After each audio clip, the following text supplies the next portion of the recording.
Assalamualaikum warahmatullahi wabarakatuh. Jumpa lagi bersama saya Fajar Rohman Hariri di channel Dosen Deso. Dan pada video kali ini kita akan kembali membahas soal seleksi kompetensi bidang CPNS untuk rekrutmen tahun 2019. Karena memang ini kan lagi masa hangat-hangatnya berita itu ya. Sebenarnya saya mengucapkan selamat, sekali lagi selamat buat teman-teman yang sudah lolos ke tahapan SKB, karena tidak semua orang ya bisa diberi kesempatan oleh Tuhan ada di posisi ini. Gitu. Jadi jangan disia-siakan, jangan males-malesan ya. Dan apalagi ada kabar moratorium tahun depan, jadi harus all out ya di tahun ini harus benar-benar maksimal. Ya, saya doakan semoga teman-teman yang nonton video ini diberikan kemudahan, diberikan kelancaran di seleksi kompetensi bidangnya, lulus dengan nilai tertinggi, ya lancar terus sampai dapat NIP gitu ya. Oke, ini kita kembali bikin konten gini aja ya, kita ngerekam layar gampang-gampangan. Karena memang lagi di kampung nih ya, susah kalau bikin konten yang saya kelihatan. Toh wajah saya juga tidak begitu menjual ya, tidak begitu enak untuk dilihat juga ya. Oke, kita akan ngebahas soal sesi cadangan di seleksi kompetensi bidang tahun ini. Nah, beberapa minggu yang lalu saya sempat bikin konten tuh ya, ada sesi cadangan gitu. Nah, setelah saya bikin konten, ternyata keluar aturan kalau ternyata yang suhunya lebih besar dari 37,3 derajat itu diberikan ruangan khusus.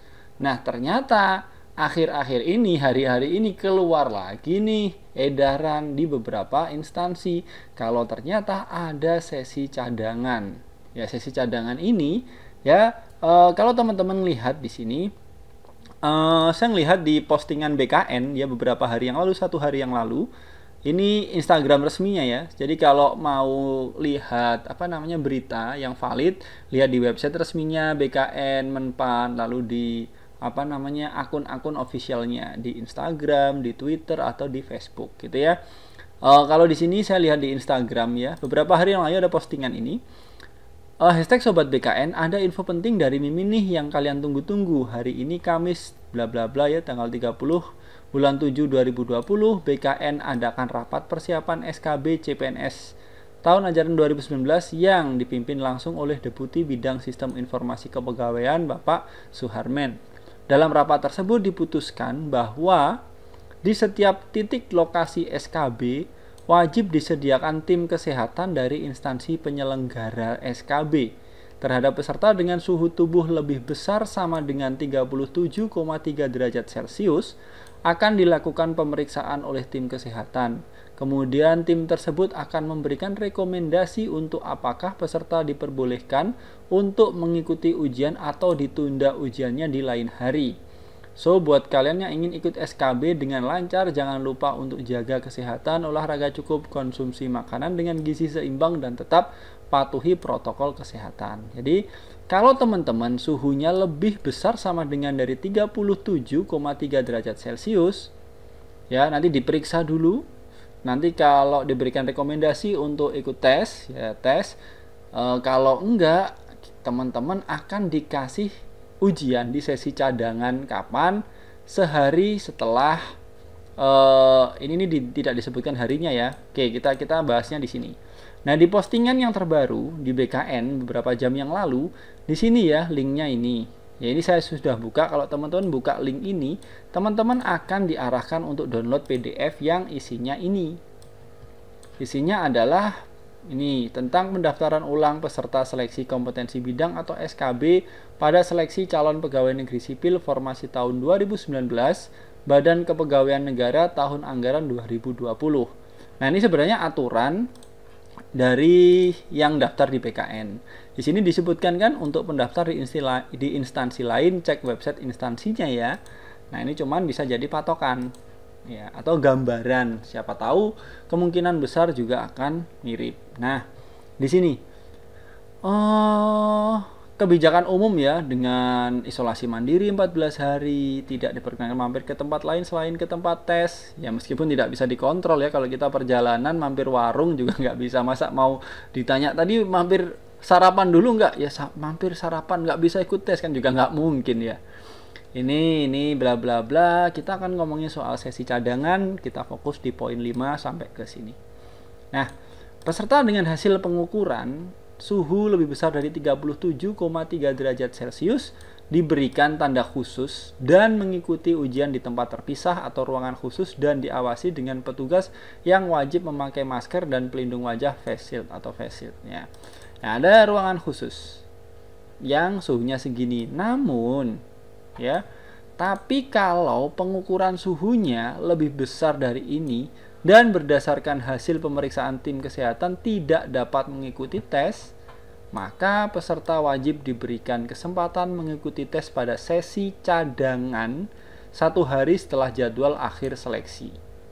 Ya mungkin ini segini ya, mungkin diperiksa dulu. Oh ternyata cuman meriang. Oh ternyata mungkin karena stres kepikiran soalnya akhirnya otaknya panas ya, jadi suhunya segini.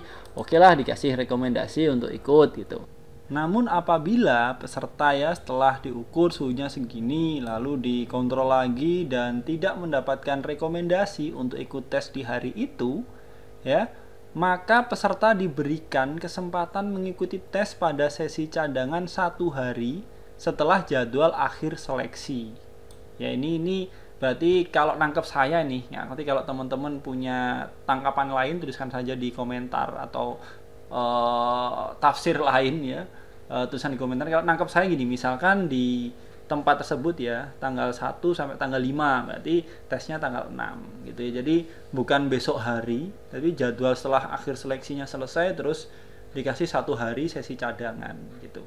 Kalau dikasih misalnya sekarang nih kita hari pertama terus kita nggak memenuhi syarat, kalau ditaruh di besok kan mungkin panitianya bingung. Tapi kalau dijadikan 1 hari di terakhir, semua yang masuk cadangan nanti tesnya di terakhir itu kan lebih mudah untuk panitia mengontrol dan sebagainya. Kalau nangkap saya seperti itu. Oke, berikutnya peserta yang berasal dari wilayah yang berbeda dengan lokasi tes mengikuti ketentuan protokol perjalanan yang ditetapkan oleh pemerintah. Nah, di sini teman-teman lihat saja di masing-masing instansi, karena ada beberapa instansi, kabar dari teman-teman yang sudah lolos SKB, ada beberapa daerah atau beberapa instansi yang mewajibkan rapid test. Ya, jadi dicek ya, harus benar-benar teliti, jangan sampai teman-teman gagal tidak bisa ikut SKB hanya karena hal-hal yang sepele gitu. Hanya karena suhunya panas, hanya karena berkasnya kurang, itu kan sayang banget. Padahal persiapannya sudah sangat matang. Nah, itu tadi kan di BKN. Saya coba ngecek apakah di instansi lain juga seperti itu. Saya mencoba mencari berita di Lombok Utara ya, di sini ya, di sini ada bla bla bla, lalu di sini ada pengumuman SKB dengan protokol kesehatan. Ini diklik untuk mengunduh atau download, nanti larinya ke file PDF. Ya, kita lihat ini di instansi yang berbeda ya. Ini daerah Lombok. Di sini, nah ini bagi peserta yang hasil pemeriksaan kedua tetap memiliki suhu, nah ini ya, jadi diukur suhunya dulu, ya diukur 2 kali, pemeriksaan dengan jarak 5 menit. Jadi kalau lebih besar dari 37,3 derajat, ya, lalu selang 5 menit diukur lagi. Nanti kalau misalkan dapat rekomendasi akan diberikan tanda khusus dan mengikuti ujian di tempat terpisah atau ruangan khusus dan diawasi dengan petugas yang wajib memakai masker dan pelindung wajah. Ya, namun untuk yang suhu tubuhnya lebih besar sama dengan 37,3 derajat Celcius, maka nih ini ya yang tadi ya bisa tetap ikut ya, tapi ada ruangan khusus. Berikutnya peserta dilakukan pemeriksaan oleh tim kesehatan. Apabila tim kesehatan merekomendasikan peserta dapat mengikuti seleksi, maka peserta mengikuti seleksi pada sesi yang bersangkutan. Apabila tim kesehatan merekomendasikan peserta tidak dapat mengikuti seleksi, maka peserta seleksi diberikan kesempatan mengikuti seleksi pada sesi cadangan 1 hari setelah jadwal akhir seleksi untuk instansi yang bersangkutan. Dan apabila peserta seleksi tersebut tidak mengikuti seleksi pada sesi cadangan, maka peserta seleksi tersebut dianggap gugur. Gitu. Ini ternyata di instansi Lombok juga mensyaratkan menuliskan ada sesi cadangan 1 hari setelah sesi seleksi tersebut berakhir, gitu ya. Di sini mana ya? Oh ini, peserta seleksinya berasal dari wilayah yang berbeda dengan lokasi ujian, mengikuti ketentuan protokol perjalanan yang ditetapkan oleh pemerintah. Ya ini indikasinya sih mungkin, ya saya nggak ngerti ya detailnya, tapi perlu teman-teman tanyakan atau teman-teman monitor terus di instansinya teman-teman. Dan nanti kan kita milih tempat seleksi tes ya. Kalau misalkan di pilihan itu adalah di luar daerahnya teman-teman, ya perlu ditanyakan ke panselnya atau monitoring terus ya berita resmi dari instansi tersebut.